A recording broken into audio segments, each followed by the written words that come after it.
and here at Parkway Central High School with Steve Warren, the longtime boys track and field coach here, just a couple days after his induction into the Missouri Track and Cross Country Association's Hall of Fame. And well, tell me what it was like and how it went and how you felt. Well, going in, I was a little. I was very excited, of course, but a little nervous because not one of my favorite things is speaking in front of a crowd, and so I prepared my speech, and as I was sitting there watching the first presentations and speeches, I just started to relax and just started to be in the moment and enjoyed the moment. Just had a little smile on my face and just thoroughly enjoyed hearing all the other inductees' intros and their speeches, and just became very relaxed and just thoroughly enjoyed the time. Yeah, and it's fun watching the videos with the old pictures and old videos, and it's really a fun night. But man, been at Parkway Central since 1979. I know St. Louis native and went to Melville, but and still coaching. This was your first year not coaching cross country, but still coaching track. And what keeps you going to keep doing it?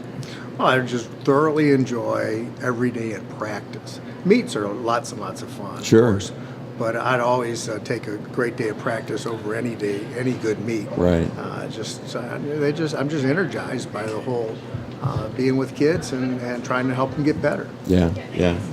And what was it like on seeing the video and seeing some of your former athletes speak? Obviously, Ryan was there to introduce you and speak in the video, but Deron Davis and Ted McMillan, what was it like to have them speak on your behalf? Those guys were for you the top two guys ever probably that I've coached. Sure. If I was picking my all-star team, my first guy would be Ted McMillan. Yeah. And I was so happy that he was able to speak on my behalf. And then I was kind of surprised I didn't know Deron. Ryan Banta had contacted Deron. Yeah. And it was just pretty neat because we get to be real close and have kept in contact over the years. Just to hear his and see him, that was pretty special. Sure. The former state record holder in the 400 meters, Deron was, and and also the thing that Ryan mentioned in his intro and was also in the video is the coaching tree. How many guys that have either former athletes or assistant coaches that have gone on to be into coaching or even gone on to be head coaches? Tell me how proud that makes you feel. I'm sure it makes me very proud.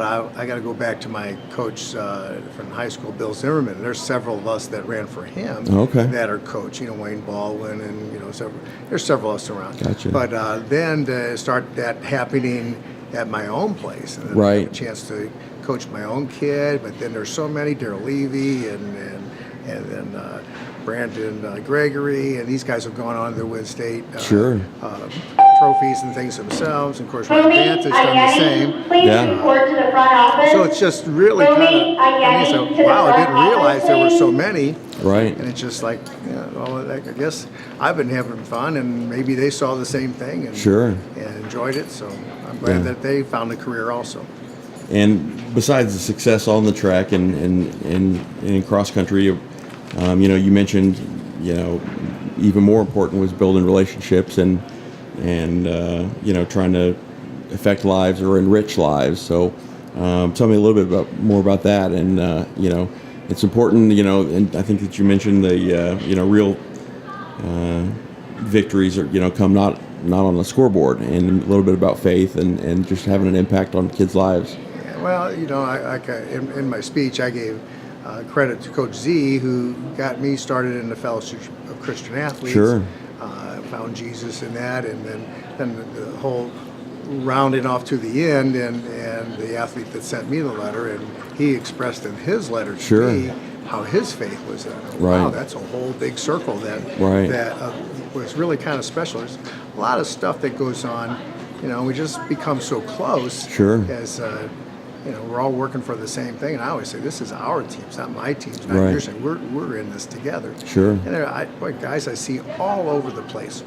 Larry Harrell ran for me years back, and I'm watching the marathon here, and all of a sudden Larry at about the 20th mile, here comes Larry running by. Coach Warren, he turned around and ran back. We have a big giant hug and embrace. He kept jogging in place. We talked for, just a brief while. I said, go on, Larry, keep going. That's amazing. Just stuff like that. It's just heartwarming. Yeah, yeah.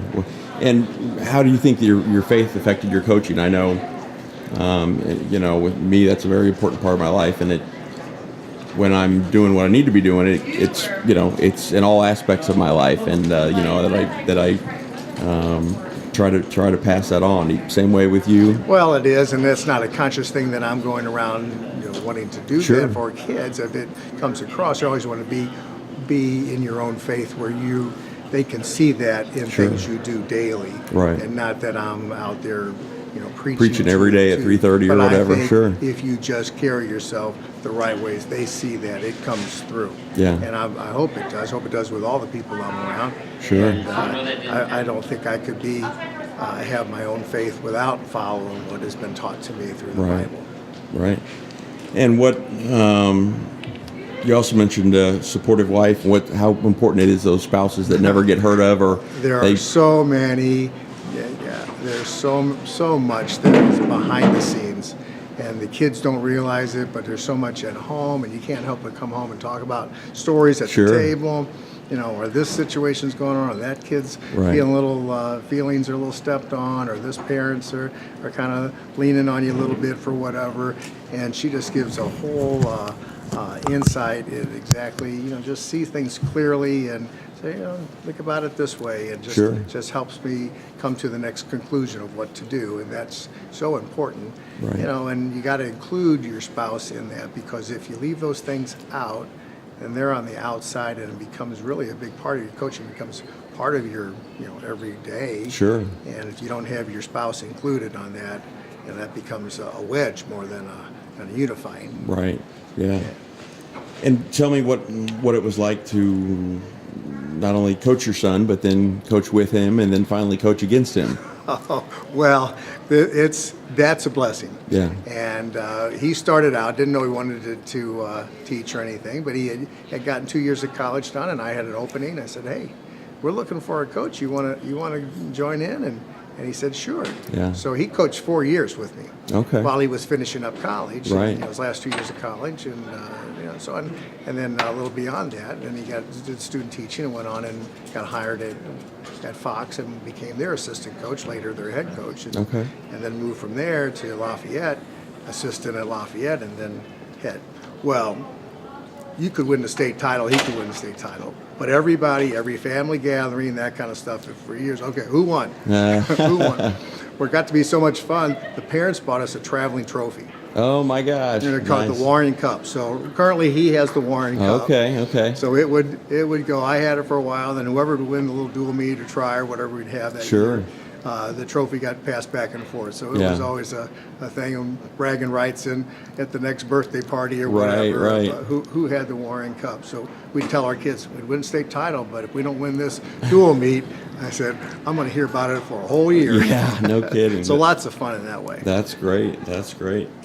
And what was it like seeing him and his squad at Lafayette take second at state this year? Oh my goodness, that was just a proud moment for him, but for me, I was just beaming the whole time. Sure. And I was teasing him, I just want to hang around. So maybe some of those points will run off Parkway. But what a fun and proud moment. And and then to have them come back in cross country. He's helping in cross country. Sure. And they win in there.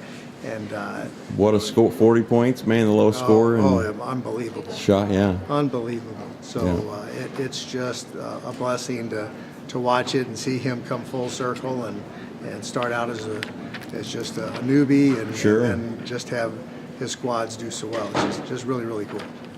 And then finally, what I know it looked like there were 3 former students that showed up there and surprised you, and tell me what that was like to not only have family and friends there, but to have a couple of students that make it down to Columbia. Well, I didn't know that was going to happen, and and they showed up out of the blue, and Ryan kind of got a hold of some kids and said, you might want to come to this. Yeah. And it was just that extra little icing on the whole evening, and those guys were just sweethearts for coming, and they hung around for a while, and we talked before and after. It's just Right. And I thought about Dan, who was there, multiple times, and because they ran for me both Sure. in the fall and spring, and it's just icing on the cake. Right. Another one of those relationship things, and not out on the track or on the course, just one of those moments Sure. away from that, and that was really special. And would you say that's the best part of coaching, is to be able to enrich or impact lives and see that manifest itself in young people? It is, because rarely do we get together to ever talk about that workout, or occasionally that particular race, but more it's about that camaraderie that we all shared. And Sure. we went back and forth, and the fun stuff we have, and what are you doing now? And Right. Coach, you're still coaching, and Yeah. we had fun times doing that. And that time on the bus, or those kind of things. That's what we remember. Right. Those moments. Yeah, And we strive for the wins, but we remember those moments. Right. And finally, what advice would you have for young coaches after all your years of experience, and what advice would you give to young coaches that are, hoping that would love to impact people's lives and coach for 30-some years and have success and records and that type of thing? Well, don't try to copy anybody. Be yourself. Be your own person. It's got to fit right for you, and take a little bit of this, a little bit of that, Sure. and figure out the way to put your program together so you can be true to yourself, and then give all of what you have to your kids. Yeah. And it'll be a fun time. You won't walk away Sure. ever. You'll be smiling on the bus ride home Right. all the time. Yeah. That's my advice. Well, I appreciate it, Coach. Thanks for the time, and congratulations on becoming one of the newest members of the Missouri Track and Cross Country Coach Association Hall of Fame. Thank you so much. Appreciate it. I appreciate it. Thank you.